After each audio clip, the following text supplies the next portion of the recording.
Hello നമസ്കാരം. നാളത്തെ എപ്പിസോഡിൻ്റെ story കേട്ടോ പറയാൻ പോകുന്നത്. അപ്പോൾ എല്ലാവരും സ്റ്റോറി മുഴുവനായിട്ട് കേൾക്കുക. അങ്ങനെ അലീന രോഹിത്തിനെ വിളിച്ച് വാണിംഗ് കൊടുത്തത് കാരണം രോഹിത് ഒന്ന് മയപ്പെട്ടിട്ട് രോഹിത് പേടിച്ചിട്ടുണ്ട്. അലീന എങ്ങാനും എല്ലാവരോടും പറയുമെന്ന്. പോലീസിനോട് പറയുന്നതിനേക്കാൾ കൂടുതൽ വീട്ടിലറിയുന്നതാണ് രോഹിത്തിന് പ്രശ്നം. അപ്പോൾ രോഹിത് ആദ്യമൊക്കെ എതിർക്കാൻ ശ്രമിച്ചെങ്കിലും അലീനയ്ക്കിട്ട് നല്ല മറുപടിയൊക്കെ കൊടുക്കാൻ നോക്കിയെങ്കിലും അതൊന്നും ഏറ്റില്ല അലീനയുടെ മുന്നിൽ. അലീന അങ്ങനെ വിളിച്ചത് കാരണം അവൻ ഹരിയെ വിളിക്കാനായിട്ട് ശ്രമിക്കുന്നുണ്ടെങ്കിലും പക്ഷേ കിട്ടാത്തത് കാരണം പിന്നീട് അലീനയുടെ അടുത്ത് വന്നിട്ട് നല്ല രീതിയിൽ തന്നെ സംസാരിക്കുന്നത്, ദേഷ്യപ്പെടാതെ. അപ്പോൾ അലീന അവനെ ഉപദേശിക്കാൻ നോക്കുമ്പോൾ അത് അവൻ ഇഷ്ടപ്പെടുന്നില്ല. എന്നോടൊരു സോറി പറയാൻ പോലും തോന്നുന്നില്ല എന്ന് ചോദിക്കുമ്പോൾ വേണമെങ്കിൽ പറയാമെന്നാണ് പറയുന്നത്. വേണ്ട, അങ്ങനെ പറയേണ്ട, മനസ്സിൽ നിന്ന് തട്ടിയിട്ട് പറഞ്ഞാൽ മതി എന്ന് പറയുമ്പോൾ കുറ്റബോധം തോന്നുന്നുണ്ടെങ്കിൽ മാത്രം പറഞ്ഞാൽ മതി എന്ന് പറയുമ്പോൾ ഒന്നും പറയാതെ പോവാണ് രോഹിത്. ആ സമയത്ത് അലീന അവനെ വിളിച്ച് പറയുന്നുണ്ട്, നീ ഒരിക്കൽ എൻ്റെ കാലിൽ വീണ് മാപ്പ് അപേക്ഷിക്കും, എന്നോട് ക്ഷമിക്കണേ ചേച്ചി എന്ന് ആ ദിവസം വിദൂരത്തല്ല എന്ന് പറയുന്നുണ്ട്. പിന്നീട് മനു വരുന്നുണ്ട്. മനു വന്നിട്ട് വൈജയോട് നന്നായിട്ട് തട്ടിക്കയറുന്നുണ്ട്. അലീനയെ ഇവിടെ നിന്ന് പറഞ്ഞയക്കാനാണ് തീരുമാനമെങ്കിൽ ഞാൻ കൊണ്ടുപോയിക്കോളാം, അവളെ ഞാൻ സംരക്ഷിച്ചോളാം എന്ന് പറയുന്നത് കേട്ട് വൈജ ദേഷ്യപ്പെട്ടുകൊണ്ട് തന്നെയാണ് പോകുന്നത്. പിന്നീട് മുത്തശ്ശിയുടെ അടുത്ത് വന്നിട്ട് അലീനയുടെ ഫോൺ ചോദിക്കുന്ന സമയത്താണെങ്കിലും അലീന പറയുന്നുണ്ട് എൻ്റെ ഫോൺ കാണാനില്ല. അപ്പോൾ മനു പറയുന്നുണ്ട് മിക്കവാറും അത് അവന്മാരെടുത്തതായിരിക്കും എന്ന് പറയുമ്പോൾ അവളാകെ പേടിച്ചു പോവാണ്. കണ്ണുകൊണ്ട് കാണിച്ചു കൊടുക്കുന്നുണ്ട്, പറയില്ലേ എന്ന്. മുത്തശ്ശി ചോദിക്കുന്നുണ്ട് ആരെടുത്തതാ എന്നൊക്കെ. പിന്നീട് മുത്തശ്ശിയുടെ ഫോൺ ഉണ്ടല്ലോ, എൻ്റെ ഫോൺ ഉണ്ടല്ലോ, അത് അവൾ യൂസ് ചെയ്തോളും എന്ന് മുത്തശ്ശി പറയുമ്പോൾ എന്നാൽ അത് മതി എന്നും പറഞ്ഞ് മനു പോകുന്നുണ്ട് കേട്ടോ. അതിനിടയ്ക്ക് രോഹിത്തിനെ മനു ക്വസ്റ്റ്യൻ ചെയ്യുന്നുണ്ടായിരുന്നു. അതൊക്കെയാണ് ഇന്നത്തെ എപ്പിസോഡിൽ കാണിച്ചിട്ടുള്ളത്. ഇനി നാളത്തെ എപ്പിസോഡിൻ്റെ സ്റ്റോറിയാണ് പറയാൻ പോകുന്നത്. അപ്പോൾ മുഴുവനായിട്ട് എല്ലാവരും കേൾക്കുക കേട്ടോ. അങ്ങനെ വൈജയന്തി ആണെങ്കിൽ കണക്കൊക്കെ നോക്കിക്കൊണ്ടിരിക്കുകയാണ്. ഹോസ്പിറ്റലിൽ എത്ര രൂപ ചിലവായി എന്നുള്ള കാര്യങ്ങളൊക്കെ നോക്കിക്കൊണ്ടിരിക്കുകയാണ്. ആ ബില്ലൊക്കെ നോക്കിക്കൊണ്ടിരിക്കുകയാണ്. ആ സമയത്ത് അലീനയെ വിളിക്കുന്നുണ്ട്. അലീനയെ വിളിച്ചിട്ട് പറയുന്നുണ്ട്, ഇത് കണ്ടോ, നിനക്ക് വേണ്ടി ഹോസ്പിറ്റലിൽ ചിലവായ ബില്ലാണ്, എത്ര രൂപ ചിലവായെന്ന് നിനക്ക് അറിയാമോ എന്ന് ചോദിക്കുമ്പോൾ ഇല്ല എന്ന് പറയണം. 1,65,000 രൂപ ചിലവായിട്ടുണ്ട് എന്ന് പറയുമ്പോൾ അലീന പറയുന്നുണ്ട്, സാറിൻ്റെ കയ്യിൽ പൈസ ഉണ്ടായത് കൊണ്ട് രക്ഷപ്പെട്ടു, അല്ലെങ്കിൽ എന്ത് ചെയ്തതിന്, ഇതൊക്കെ ഇപ്പം എങ്ങനെ നീ തന്നു വീട്ടും എന്ന് ചോദിക്കുകയാണ്. അപ്പോൾ അലീന ചോദിക്കുന്നുണ്ട്, എന്നെ ഇവിടെ നിന്ന് പറഞ്ഞയക്കാൻ പോവുകയാണെന്നല്ലേ പറഞ്ഞത്, അപ്പം ഞാൻ എങ്ങനെ തന്നു വീട്ടും എന്ന് ചോദിക്കണം. അതും ശരിയാണല്ലോ, ഇനിയിപ്പോൾ എന്താ വേണ്ടേ, അപ്പോൾ ഇനിയിപ്പോൾ എന്താ ഞാൻ വേണ്ടത്, ഞാൻ പോകണോ എന്ന് ചോദിക്കുമ്പോൾ നിൽക്ക്, ഞാൻ ആലോചിക്കട്ടെ എന്ന് പറയണം വൈജ. അതല്ല, ഞാൻ ഇവിടെ നിൽക്കണോ, ഇവിടെ നിന്ന് ഇപ്പോൾ പോകണോ എന്ന് ചോദിക്കുമ്പോൾ തൽക്കാലം നീ അവിടെ നിൽക്ക്, നിനക്ക് വേറെ പണിയൊന്നുമില്ലല്ലോ, അവിടെ നിൽക്കുക എന്ന് പറഞ്ഞ് അവൾ അവിടെ പിടിച്ച് നിർത്തിയേക്കാണ്. അപ്പോൾ വൈജയാണെങ്കിൽ ഈ ബില്ലും കണക്കൊക്കെ നോക്കിയിട്ട് ആകെ വറീഡാവുകയാണ്. എത്ര രൂപയാണ് ചിലവായത്, ഇതൊക്കെ ഇനി എങ്ങനെ ഇങ്ങോട്ടേക്ക് തിരിച്ചെടുക്കാൻ പറ്റും. അപ്പോൾ എന്താണെങ്കിലും അവളുടെ ഒരു മാസത്തെ ബില്ല് ശമ്പളം നോക്കുകയാണെങ്കിൽ ഒന്നും ആവത്തില്ല. അപ്പോൾ അങ്ങനെ നോക്കുകയാണെങ്കിൽ എത്ര നാൾ അവളെ ഇവിടെ നിർത്തി ജോലി ചെയ്യിപ്പിക്കേണ്ടി വരും. അതൊക്കെ ഇങ്ങനെ ചിന്തിക്കുകയാണ് വൈജ കേട്ടോ. അലീനയാണെങ്കിൽ വൈജയുടെ ഈ ഓരോ പ്രവൃത്തി കണ്ടിട്ട് അലീനയ്ക്ക് ചിരി വരുന്നുണ്ട് കേട്ടോ. അലീന അമ്മയെ ഇങ്ങനെ നോക്കി നിൽക്കാൻ കിട്ടിയ ഒരു അവസരമാണല്ലോ, അതിങ്ങനെ ചെയ്തുകൊണ്ടിരിക്കുകയാണ്. അമ്മയെ തന്നെ, അമ്മയുടെ ഓരോ ചേഷ്ടകളും ചിരിയില്ല ദേഷ്യപ്പെടലും അങ്ങോട്ടും ഇങ്ങോട്ടും തല ചരിക്കുന്നതും അങ്ങനെയുള്ള കാര്യങ്ങളൊക്കെ അലീന നോക്കി കണ്ടിരിക്കുകയാണ്. ഭയങ്കര സന്തോഷത്തോടു കൂടി തന്നെയാട്ടോ അലീന എല്ലാ കാര്യങ്ങളും നോക്കിക്കൊണ്ടിരിക്കുന്നത്. ആ സമയത്ത് ബാലചന്ദ്രൻ അങ്ങോട്ടേക്ക് വരുന്നുണ്ട്. നീ എന്താ വൈജയ് അലീനയും പിടിച്ചു നിർത്തി ചോദ്യം ചെയ്യുന്നതെന്ന് ചോദിക്കുമ്പോൾ ബാലചന്ദ്രൻ ഇതൊന്നും എന്നോട് പറഞ്ഞില്ലല്ലോ, എന്നോട് പറഞ്ഞത് ആകെ 1,25,000 ആകുമെന്നല്ലേ, ഇപ്പം നോക്കുമ്പോൾ 1,60,000 ആയിട്ടുണ്ട്. ഇത്രയും രൂപ ഇവളിൽ നിന്ന് എങ്ങനെ ഈടാക്കിയെടുക്കും, ഇവളിവിടെ എത്ര നാൾ ജോലി ചെയ്താലാണ് അതൊക്കെ വീട്ടിൽ തീർക്കാൻ പറ്റുക എന്നൊക്കെ പറയുമ്പോൾ ബാലചന്ദ്രൻ പറയുന്നുണ്ട്, അതിന് ഇവളോട് അത് വീട്ടിൽ തീർക്കാൻ ഞാൻ പറഞ്ഞിട്ടില്ലല്ലോ, അത് ഞാൻ ഇവൾക്ക് വേണ്ടിയിട്ട് ചിലവാക്കിയ തുകയാണ്, അത് അവൾ എനിക്ക് വീട്ടിൽ തീർക്കണ്ട. ആഹാ, അതങ്ങനെ ശരിയാകും, ഇവിടുത്തെ ആരാണ്, ഇവിടുത്തെ സെർവൻ്റ് അല്ലേ, അപ്പോൾ ആ ഒരു സെർവൻറ്റിന് ഇത്രയും രൂപയൊക്കെ കൊടുത്ത് മൾട്ടി സ്പെഷ്യാലിറ്റി ഹോസ്പിറ്റലിലൊക്കെ കൊണ്ടുപോയി ട്രീറ്റ്മെൻറ്റ് കൊടുത്ത് കൊണ്ടുവന്നിട്ട് ഇനി ആ കാശ് അവൾ തിരിച്ചു തരണ്ടെന്നോ, അതെങ്ങനെ ശരിയാവും, അത് ബാലചന്ദ്രൻ്റെ മക്കളും ഞാനും അനുഭവിക്കാനുള്ള കാശാണ്, അല്ലാതെ എവിടെ നിന്നോ വന്ന ഒരു വേലക്കാരി പെണ്ണ് അനുഭവിക്കാനുള്ള കാശല്ല എന്നൊക്കെ പറയണ വൈജയ് നീ ഒരുമാതിരി വൃത്തികെട്ട സ്വഭാവം എടുത്തിട്ട് വൃത്തികെട്ട രീതിയിൽ സംസാരിക്കരുത് കേട്ടോ, അതും ഈ പെങ്കൊച്ചിനെ മുന്നിൽ നിർത്തിക്കൊണ്ട് എന്ന് പറയുമ്പോൾ അലീനയ്ക്ക് ഭയങ്കര വിഷമാവുന്നുണ്ട് കേട്ടോ. അലീന പറയുന്നുണ്ട്, ഞാൻ കുറച്ച് കാശ് എൻ്റെ കയ്യിലുണ്ടായിരുന്നു, അത് ഞാൻ സാറിന് കൊടുത്തപ്പോൾ വാങ്ങിക്കാഞ്ഞതാണ്, ഞാൻ അന്നേരമേ സാറിനോട് പറഞ്ഞില്ലേ എന്ന് ചോദിക്കുമ്പോൾ എവിടെ കാശ്, നിനക്ക് എവിടുന്ന് കാശ് കിട്ടിയെന്ന് ചോദിക്കുകയാണ്. ഒരു പക്ഷേ അത് അലീന പറയാനുള്ള സാധ്യത അവിടെ ഉണ്ട് കേട്ടോ, അതുകൊണ്ടാണ് ഞാനത് പറയുന്നത്. അപ്പോൾ മാമച്ചാൻ ഇങ്ങനെ ക്യാഷ് തന്നു എന്ന് പറയുമ്പോൾ ഓ മാമച്ചൻ മുതലാളി നിനക്ക് കാശ് തന്നു അല്ലേ എന്ന് ചോദിക്കണം. അയാൾക്ക് വല്ല സൂക്കേടുണ്ടോ എന്ന് ചോദിക്കുകയാണ് വൈജ കേട്ടോ. അപ്പം ബാലചന്ദ്രൻ പറയുന്നുണ്ട്, അയാൾക്ക് സൂക്കേടല്ല, സൂക്കേട് ഇവിടെ നിനക്കാണുള്ളത്, അയാൾ അത്രയും നല്ല മനുഷ്യനായതുകൊണ്ടാണ് അവൾക്ക് കാശ് കൊടുത്തിട്ട് പോയത്, എന്നിട്ട് ആ കാശ് എന്തെന്ന് ചോദിക്കുകയാണ്. അതെൻ്റെ കയ്യിലുണ്ട്, അതെന്ത് ബാലചന്ദ്രന് കൊടുക്കാഞ്ഞ്? അത് ഞാൻ കൊടുത്തപ്പോൾ സാറ് വാങ്ങിച്ചില്ല, സാറ് പിന്നെ വേണ്ട എന്ന് പറഞ്ഞു. അതങ്ങനെ ശരിയാവത്തില്ല, അങ്ങനെ നിൻ്റെ കയ്യിൽ കാശിരിക്കേണ്ട ആവശ്യമില്ലല്ലോ, നീ ആ കാശ് ഇങ്ങോട്ടേക്ക് തന്നേക്കെന്ന് പറയുമ്പോൾ ബാലചന്ദ്രൻ ദേഷ്യപ്പെടുകയാണ്. വേണ്ട വൈജി, ആ കാശ് നീ വാങ്ങിക്കാൻ നിൽക്കണ്ട, അത് അവൾക്ക് അവർ കൊടുത്ത കാശില്ല. ഇനിയും ഈ ട്രീറ്റ്മെൻറ്റിൻ്റെ ഭാഗമായിട്ട് അവൾക്ക് ഇനിയും ഹോസ്പിറ്റലിലേക്ക് പോകേണ്ടതുണ്ട്, എന്തെങ്കിലും അത്യാവശ്യമായിട്ട് സാധനങ്ങൾ വാങ്ങിക്കാനും ഒക്കെ ഉണ്ടാവും. നീ എന്താണെങ്കിലും അവളുടെ ശമ്പളം കട്ട് ചെയ്യാനൊക്കെ പോകില്ലേ, അതിൻ്റെ ഒന്നും ആവശ്യമില്ല. ആ പണം ഞാൻ അവൾക്കായിട്ട് ചിലവാക്കി കഴിഞ്ഞു, ഇനി അതിനെപ്പറ്റി നീ ചിന്തിക്കേണ്ടെന്ന് പറയുമ്പോൾ വൈജിക്ക് ദേഷ്യം വരും കേട്ടോ. അപ്പോൾ അപ്പോഴും അലീന പറയുന്നുണ്ട്, ഞാൻ എത്ര നാൾ വേണമെങ്കിലും ജോലി ചെയ്താൽ കടം വീട്ടാന്ന് പറയുമ്പോൾ എത്ര നാൾ ജോലി ചെയ്താലാ നിൻ്റെ കടം വീടുക, നിന്നെ ഇവിടുന്ന് പറഞ്ഞയക്കാനും പറ്റത്തില്ലല്ലോ, അങ്ങനത്തെ ഒരു സിറ്റുവേഷനായി മാറിയല്ലോ എന്നൊക്കെ പറയാണ് വൈജ. അപ്പോൾ അലീന ഇങ്ങനെ ഒന്നും മിണ്ടാതെ നിൽക്കുന്നുണ്ട്. ബാലചന്ദ്രൻ പറയുന്നുണ്ട്, നിൻ്റെ മനസ്സിൽ ആ കുഷ്ഠരോഗം നീ ഒന്ന് എടുത്ത് കളയി വൈജെ, അവൾ എങ്ങനെയെങ്കിലും ഇവിടെ ഒന്ന് തട്ടിമുട്ടിയും ജീവിച്ച് പൊക്കോട്ടെ, അവൾക്ക് വേണ്ടി ഞാൻ ചിലവാക്കിയ കാശ് ഞാൻ എൻ്റെ മകൾക്ക് ചിലവാക്കിയതായിട്ട് കണക്കാക്കുകയാണ്. ബാലചന്ദ്രൻ എന്ത് നോൺസെൻസാണ് പറയണത്, ഒട്ടും ബോധമില്ലേ, അങ്ങനെയാണോ സംസാരിക്കുന്നത്? എനിക്കറിയാം എങ്ങനെയാണ് അവളുടെ കയ്യിൽ നിന്ന് കാശൊക്കെ ഈടാക്കി എടുക്കേണ്ടതെന്ന് എനിക്കറിയാം എന്ന് പറഞ്ഞ് വൈജ അവിടെ നിന്ന് ആ ബില്ലൊക്കെ ആയിട്ട് എഴുന്നേറ്റ് പോകുന്നുണ്ട്. ആ സമയത്ത് ബാലചന്ദ്രൻ പറയുന്നുണ്ട്, നീ അതൊന്നും കാര്യമാക്കണ്ട എന്ന് പറയണം. അങ്ങനെ അലീന അവിടെ നിന്ന് പോകുന്നുണ്ട് കേട്ടോ. അലീന അങ്ങനെ കിച്ചണിലേക്ക് ജോലിയൊക്കെ ചെയ്യാനായിട്ട് പോവുകയാണ്. അങ്ങനെ അലീന കിച്ചണിൽ ഇങ്ങനെ ചെറുതായിട്ട് ജോലിയൊക്കെ ചെയ്തുകൊണ്ട് നിൽക്കുന്ന സമയത്താണ് കൃഷ്ണ അങ്ങോട്ടേക്ക് വരുന്നത് കേട്ടോ. അപ്പോൾ കൃഷ്ണ അങ്ങോട്ടേക്ക് ചെല്ലുന്നുണ്ട്. അപ്പോൾ അലീന അങ്ങനെ ജോലി ചെയ്യുന്നത് കാണുമ്പോൾ കൃഷ്ണ പറയുന്നുണ്ട്, ചേച്ചി ഇങ്ങോട്ടൊക്കെ മാറി, ഞാൻ ചേച്ചിയെ ഹെൽപ്പ് ചെയ്യാനാണ് വന്നത്, ചേച്ചിയോട് റെസ്റ്റ് എടുക്കാനല്ലേ പറഞ്ഞത് എന്ന് പറയുമ്പോൾ, നിൻ്റെ അമ്മ എനിക്ക് റെസ്റ്റ് തരേണ്ടേ മോളെ എന്ന് ചോദിക്കുകയാണ്. അമ്മയ്ക്ക് അങ്ങനെയാണ്, അമ്മയ്ക്ക് തീരെ മനസ്സാക്ഷിയില്ല, അമ്മ എന്തൊരു സ്ത്രീയാണ്, ഒരു വയ്യാത്ത ആളോടാണ് ഇങ്ങനെയൊക്കെ ജോലി ചെയ്യിപ്പിക്കുന്നത്, ചേച്ചി ഇങ്ങോട്ടേക്ക് മാറി, ഞാൻ ചെയ്തു തരാം, ഞാൻ ചേച്ചിയെ ഹെൽപ്പ് ചെയ്യാം, കുറച്ചൊക്കെ ജോലി ചെയ്യാൻ എനിക്കറിയാം എന്നൊക്കെ പറഞ്ഞ് അലീനയ്ക്ക് കിച്ചണിൽ ഇങ്ങനെ ഓരോ ജോലിയും ചെയ്തുകൊണ്ടിരിക്കുകയാണ്. അവർ തമ്മിൽ നല്ലൊരു കോംബോ ആട്ടോ, കൃഷ്ണമോളും അലീനയും തമ്മിൽ ഭയങ്കര സ്നേഹമാണ്. അപ്പോൾ അലീനയ്ക്ക് ഭയങ്കര ഇഷ്ടമാവുന്നുണ്ടോ കൃഷ്ണമോൾ ഇങ്ങനെ ഓരോന്ന് ഹെൽപ്പ് ചെയ്ത് കൊടുക്കുന്നതൊക്കെ. ചേച്ചി ഇനി എന്താ വേണ്ടത് എന്നിങ്ങനെ ഓരോ കാര്യങ്ങൾ ചോദിച്ച് അലീന ഇങ്ങനെ പറഞ്ഞു കൊടുക്കുകയും കൃഷ്ണമോളും അങ്ങനെ ചെയ്യുകയും ചെയ്യുന്നുണ്ട് കേട്ടോ. അപ്പോൾ എന്നിട്ട് അലീന വളരെ ഇഷ്ടത്തോട് കൂടിയിട്ട് കൃഷ്ണമോളെ ഇങ്ങനെ കെട്ടിപ്പിടിക്കുകയൊക്കെ ചെയ്യുന്നുണ്ട്. കൃഷ്ണമോൾ ഇങ്ങനെ അവളെ ഹെൽപ്പ് ചെയ്യുന്നതൊക്കെ കണ്ടിട്ട് അപ്പോൾ ആ സമയത്താണ് വൈജയന്തി അവിടെ കൃഷ്ണയെ എന്ന് വിളിച്ചുകൊണ്ട് വരുന്നത് കേട്ടോ. അപ്പോൾ എന്താ അമ്മ ഇങ്ങനെ കിടന്ന് അലറുന്നത്, അമ്മയ്ക്കൊന്ന് മെല്ലെ വിളിച്ചാൽ എന്താ, എൻ്റെ ചെവി പൊട്ടിയിട്ടൊന്നുമില്ല, ഒന്നും പതുക്കെ സംസാരിച്ചുകൂടെ അമ്മയ്ക്ക് എന്ന് ചോദിക്കുകയാണ്. നീ എൻ്റെ ഇത് വാങ്ങിക്കൂട്ടോ, നീ എന്താ ഇവിടെ എന്ന് ചോദിക്കുമ്പോൾ, ഞാനിവിടെ ഇങ്ങനെ കിച്ചണിൽ ജോലി ചെയ്യുന്നു എന്ന് പറയുന്നത് കൃഷ്ണ.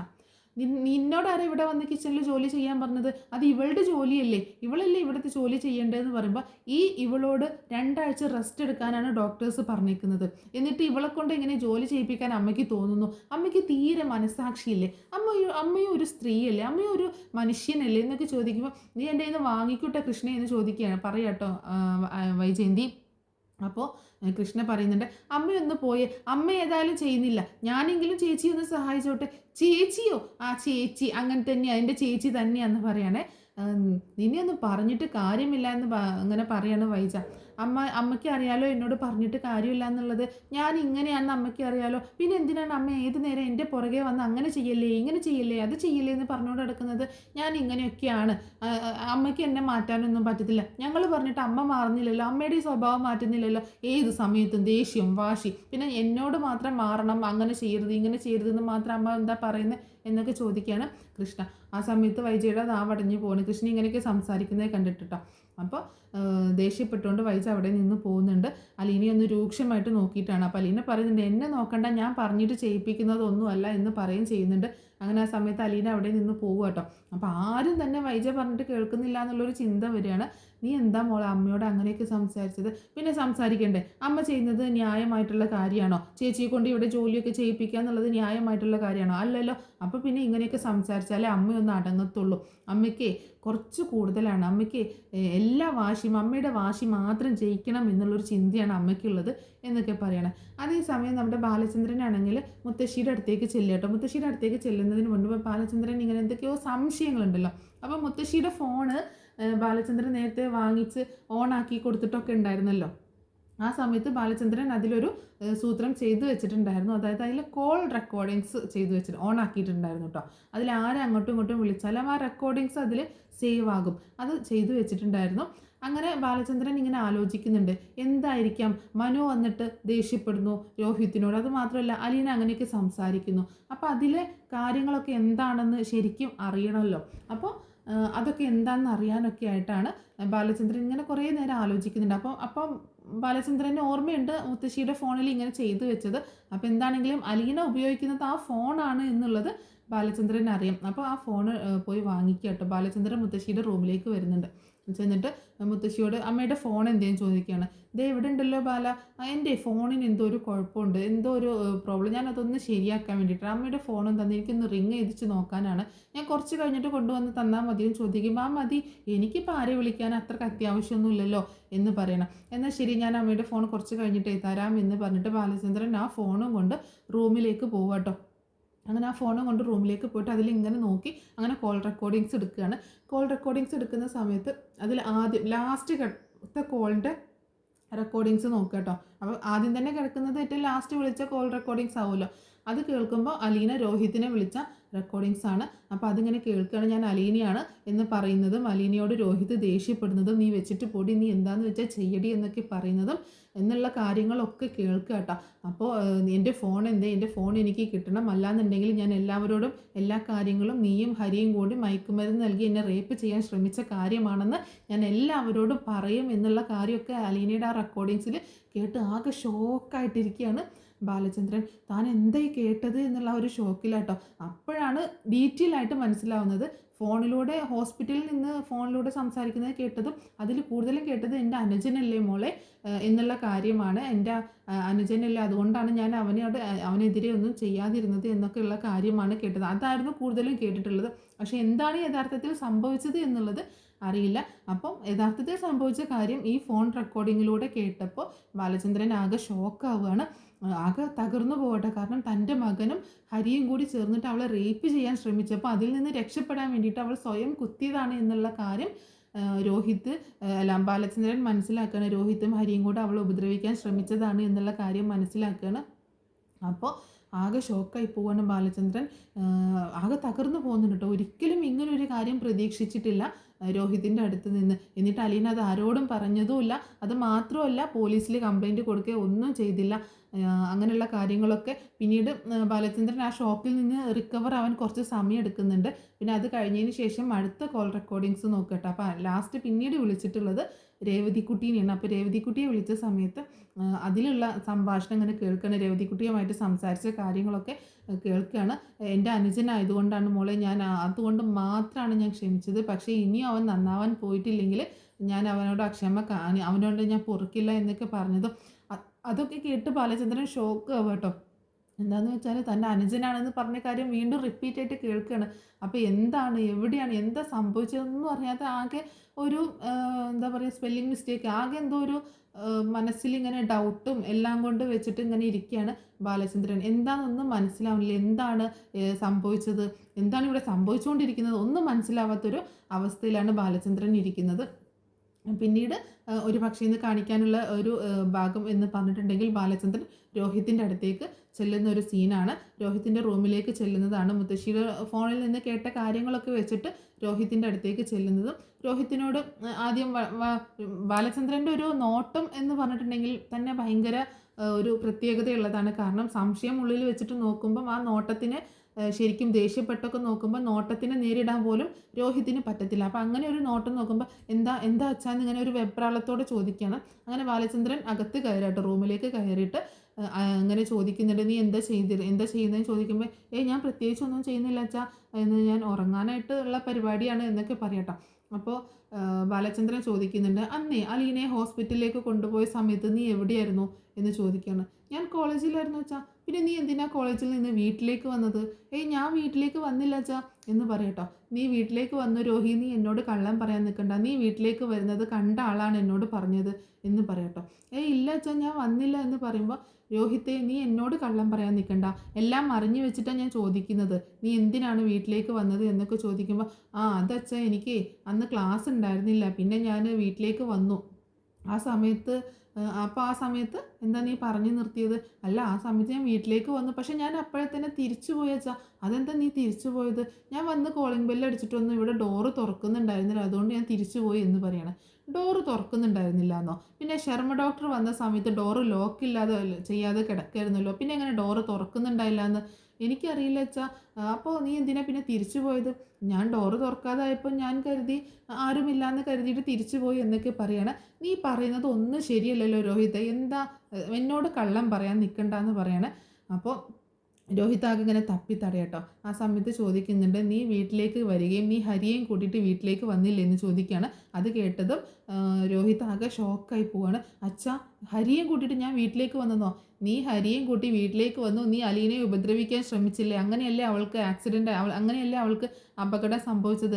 നിങ്ങളിൽ നിന്ന് രക്ഷപ്പെടാൻ വേണ്ടിയിട്ടല്ലേ ആ പെങ്കൊച്ച് അവളുടെ വയറ്റിലേക്ക് തന്നെ കത്തി കുത്തി ഇറക്കിയത്? എടാ മഹാപാപി എന്നൊക്കെ പറഞ്ഞിട്ട് ഭയങ്കരമായിട്ട് ഷൗട്ട് ചെയ്യാണ് രോഹിത്തിനോട്. അച്ഛാ അത് എന്നൊക്കെ പറഞ്ഞ് ഭയങ്കരമായിട്ട് അച്ഛനോട് കെഞ്ചുന്ന മാതിരി ഇങ്ങനെ നിൽക്കട്ടോ. പേടിച്ച് വരച്ചാണ് രോഹിത്ത് നിൽക്കുന്നത് കേട്ടോ. അപ്പം ബാലചന്ദ്രൻ നന്നായിട്ട് ദേഷ്യപ്പെടുകയും അവനെ നല്ല 2 തല്ല് കൊടുക്കുകയും ചെയ്യുന്നുണ്ട് കേട്ടോ. എന്ത് ചെറ്റത്തരാണ് നീ ആ പെങ്കൊച്ചിനോട് കാണിക്കാൻ പോയത് എന്നൊക്കെ പറഞ്ഞിട്ട് നന്നായിട്ട് പെരുമാറാണ്. നീയും ഭാര്യയും കൂടി കാണിച്ച എല്ലാ കൊള്ളരുതായ്മകളും ഞാൻ മനസ്സിലാക്കി. അതെങ്ങനെ മനസ്സിലാക്കിയെന്നല്ലേ? ആരും എന്നോട് പറഞ്ഞതൊന്നുമല്ല, അവളും എന്നോട് പറഞ്ഞതല്ല, അതൊക്കെ ഞാൻ മനസ്സിലാക്കിയ കാര്യമാണ്. എന്താ സംഭവിച്ചതെന്ന് നിൻ്റെ നാവിൽ നിന്ന് തന്നെ എനിക്ക് കേൾക്കണം എന്ന് പറയണം. അപ്പോൾ രോഹിത് അച്ഛാ അത് അങ്ങനെ ഇങ്ങനെയെന്നൊക്കെ പറയാൻ ശ്രമിക്കുന്നുണ്ടെങ്കിൽ രോഹിത്തിന് ഭയങ്കര പേടിയാണ്. അങ്ങനെ ലാസ്റ്റ് രോഹിത്തിനെ കൊണ്ട് ബാലചന്ദ്രൻ തന്നെ പറയിപ്പിക്കുക കേട്ടോ. അത് അച്ഛാ, ഹരിക്ക് അവളോട് ഭയങ്കര ദേഷ്യമായിരുന്നല്ലോ.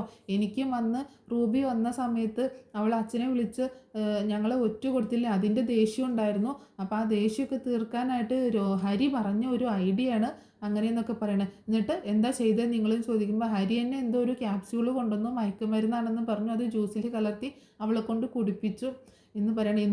എന്നിട്ട് വെച്ചാൽ അവളെ ഇങ്ങനെ ഉപദ്രവിക്കാൻ അങ്ങനെ പറയാനൊന്നും സമ്മതിക്കില്ല. ഒറ്റ പൊട്ടിക്കലാട്ടോ. അത് അങ്ങോട്ട് പറയാനായിട്ട് പറ്റുന്നില്ല കേട്ടോ. നല്ല തല്ല് രോഹിതിന് കിട്ടുന്നുണ്ട് ബാലചന്ദ്രൻ്റെ അടുത്തുനിന്ന്. അച്ഛാ തല്ലല്ലേ എന്നൊക്കെ പറയേണ്ട, ശബ്ദം കേൾപ്പിക്കരുത്, പുറത്ത് ഒരാൾ ഇതുവരെ ഈ കാര്യം അറിഞ്ഞിട്ടില്ല, നീ അവരെ കൂടെ നീ അറിയിക്കേണ്ട, ആ മിണ്ടരുത്. ആ പെങ്കൊച്ചായതുകൊണ്ട് അതൊക്കെ ക്ഷമിച്ചു, അല്ലെങ്കിൽ ഇന്ന് നിൻ്റെ അവസ്ഥ എന്തായിരുന്നു? നീ ഇന്ന് ഇപ്പം ഈ വീട്ടിൽ നിനക്ക് കിടക്കാൻ പറ്റുമായിരുന്നോ? നീ ജയിലിൽ പോയി കിടക്കുന്നുണ്ടാകും എന്ന് പറയണം. അങ്ങനെ ഒരുപാട് സോറി വെച്ചാൽ അറിയാതെ പറ്റിപ്പോയതാണ്, അങ്ങനെ ഇങ്ങനെ പറഞ്ഞ് മാപ്പ് പറയുന്നുണ്ട്. നീ എന്നോടല്ല മാപ്പ് പറയേണ്ടത്, ഇത്രയൊക്കെ നീ ചെയ്തിട്ടും നിന്നോട് ക്ഷമിച്ച് നിന്നോട് നല്ല രീതിയിൽ സംസാരിക്കാൻ ശ്രമിക്കുന്ന ആ പെങ്കൊച്ചില്ലേ, അവളോടാണ് നീ മാപ്പ് പറയേണ്ടത്. നിൻ്റെ സ്വന്തം ചേച്ചിയാണത് എന്ന് പറയട്ടോ. ചേച്ചിയോ? അതായത് നിൻ്റെ സ്വന്തം ചേച്ചിയെ പോലെ അത്രയും ഒരു മുതിർന്നതല്ലേ, നിന്നെക്കാളും പ്രായം കൂടിയതല്ലേ, അപ്പോൾ ചേച്ചി എന്ന് തന്നെയല്ലേ എന്ന് പറയണ്ട. സോറി അച്ഛാ, ഞാൻ പറഞ്ഞോളാം അച്ഛാ, ഞാൻ മാപ്പ് പറഞ്ഞോളാം അച്ഛാ എന്നിങ്ങനെ പറയാട്ടോ. അപ്പോൾ ബാലചന്ദ്രൻ ഏകദേശം മനസ്സിലായിട്ടുണ്ട് അലീനയ്ക്ക് എന്തോ ഒരു ബന്ധം ഈ വീട്ടിലുണ്ട്, വൈജയുമായിട്ട് എന്തോ ബന്ധമുണ്ട് എന്നുള്ളത് ഏകദേശം മനസ്സിലായിട്ടുണ്ട്. അതുകൊണ്ടാണ് രോഹിത്തിനോട് അങ്ങനെയൊക്കെ സംസാരിക്കുന്നത്. എന്താണെങ്കിലും അലീനയെ ഉപദ്രവിച്ചതിനുള്ള ശിക്ഷ രോഹിത്തിനും കിട്ടിയിട്ടുണ്ട് ബാലചന്ദ്രൻ്റെ കയ്യിൽ നിന്ന്. മിക്കവാറും നല്ല തല്ല് കിട്ടിയിട്ടുണ്ട്. അതിനുശേഷം അലീനയോട് സോറി പറയാനുള്ളൊരു സാധ്യതയുണ്ട് കേട്ടോ നമ്മുടെ രോഹിത്ത്. പിന്നീട് മുത്തശ്ശിയും അലീനയുമായി സംസാരിക്കുന്ന ഒരു ഭാഗം കൂടിയുണ്ട്. അതായത് മുത്തശ്ശി അലീനയോട് ഇങ്ങനെ കാര്യങ്ങൾ ചോദിക്കുന്നുണ്ട് കേട്ടോ, എന്താണ് യഥാർത്ഥത്തിൽ സംഭവിച്ചത് എന്നുള്ള രീതിയിലൊക്കെ ചോദിക്കുകയാണ്. അത് മാത്രമല്ല ചോദിക്കുന്നത്, വൈജയന്തി മുത്തശ്ശിയെ ഏൽപ്പിച്ചിട്ടുണ്ടായിരുന്നില്ല ഒരു കാര്യം ചോദിക്കാൻ, ആഗ്രഹ ചരിത്രമൊക്കെ എങ്ങനെയാണ് മനസ്സിലായത് എന്നുള്ളത്. അപ്പോൾ ആ കാര്യമൊക്കെ മുത്തശ്ശി ഇങ്ങനെ ചോദിക്കുകയാണ്. അപ്പോൾ അലീന പറയുന്നുണ്ട്, മുത്തശ്ശി എന്താ ഇപ്പം ഇങ്ങനെയൊക്കെ ചോദിക്കാൻ എന്ന് ചോദിക്കുമ്പോൾ, അല്ല നിനക്ക് എങ്ങനെ അറിയാം അങ്ങനത്തെ കാര്യങ്ങളൊക്കെ? വൈജ തിരുവനന്തപുരത്ത് പോയി ശാസ്തമംഗലത്ത് പോയി താമസിച്ച കാര്യമൊക്കെ നീ എങ്ങനെയാണ് അറിഞ്ഞത് എന്നൊക്കെ ചോദിക്കുമ്പോൾ, എന്താ മുത്തശ്ശി എന്തോ ഒരു കാര്യമുണ്ടല്ലോ, എന്താ ഇപ്പം ഇങ്ങനെയൊക്കെ ചോദിക്കുന്നത് എന്ന് ചോദിക്കുമ്പോൾ, ഏയ് അല്ല ഞാൻ ചുമ്മാ അറിയാനായിട്ട് ചോദിച്ചതാണെന്ന് പറയാട്ടോ. അപ്പോൾ അലീന പറയുന്നുണ്ട്, മുത്തശ്ശി എന്തൊക്കെയോ എന്നിൽ നിന്ന് മറയ്ക്കുന്നില്ലെന്ന് ചോദിക്കുമ്പോൾ, ഞാനെന്ത് മറയ്ക്കാനാ, മുത്തശ്ശിയുടെ മനസ്സിൽ എന്തൊക്കെയോ കാര്യങ്ങളില്ലെന്ന് ചോദിക്കുകയാണ്. എൻ്റെ മനസ്സിലൊന്നുമില്ല. എന്നാലേ മുത്തശ്ശിയുടെ മനസ്സിലുള്ള കാര്യങ്ങളൊക്കെ മുത്തശ്ശിയുടെ മനസ്സിലിരുന്നോട്ടെ, എൻ്റെ മനസ്സിലുള്ള കാര്യങ്ങളൊക്കെ എൻ്റെ മനസ്സിലിരുന്നോട്ടെ, അങ്ങനെ തന്നെ കുറച്ച് നാൾ പൊക്കോട്ടെ എന്ന് പറയണ അലീന. അപ്പോൾ അലീനയെ സംശയത്തോട് കൂടിയിട്ട് നോക്കുക കേട്ടോ മുത്തശ്ശി. നീ ഒരു വലിയ ആൾ വന്നേക്കുന്നതെന്ന് പറയുമ്പോൾ മുത്തശ്ശി എന്നോട് ഇങ്ങനെ ദേഷ്യപ്പെടുന്നു വേണ്ട, എല്ലാ കാര്യങ്ങളും അതിൻ്റേതായ സമയത്ത് നമുക്ക് ഡിസ്കസ് ചെയ്യാമെന്ന് പറഞ്ഞ അലീന പിന്നെ അവിടെ നിന്ന് പോവുകയാണ്. അപ്പോൾ ഇത്രയൊക്കെയാണ് നാളത്തെ എപ്പിസോഡിൽ സംഭവിക്കാൻ പോകുന്നത്. അപ്പോൾ എന്താണെങ്കിലും നിങ്ങൾക്ക് സ്റ്റോറി ഇഷ്ടമായിട്ടുണ്ടാവുമെന്ന് കരുതുന്നു. പിന്നെ മാത്രമല്ല അലീനയോട് ബാലചന്ദ്രൻ സംസാരിക്കുന്ന ഒരു എപ്പിസോഡും കൂടി, ഒരു സീനും കൂടി വരാനുള്ള സാധ്യതയുണ്ട്. മിക്കവാറും അത് നാളെ ആയിരിക്കത്തില്ല, മറ്റന്നാളത്തെ എപ്പിസോഡിലൊക്കെ ആയിരിക്കും. ഈ കാര്യങ്ങളൊക്കെ ചോദിച്ചുകൊണ്ട് അലീനയെ ക്വസ്റ്റ്യൻ ചെയ്യുന്ന ഒരു സീന് വരുന്നുണ്ട് കേട്ടോ. അപ്പോൾ എല്ലാ കാര്യങ്ങളും മനസ്സിലാക്കിയതിന് ശേഷമാണ് ബാലചന്ദ്രൻ അലീനയെ ക്വസ്റ്റ്യൻ ചെയ്യാൻ പോകുന്നത്. അപ്പോൾ ആ സീനുകളൊക്കെ ഉടനെ തന്നെ വരുന്നുണ്ട്. അപ്പോൾ ഇത്രയേ ഉള്ളൂ ഇന്നത്തെ സ്റ്റോറി.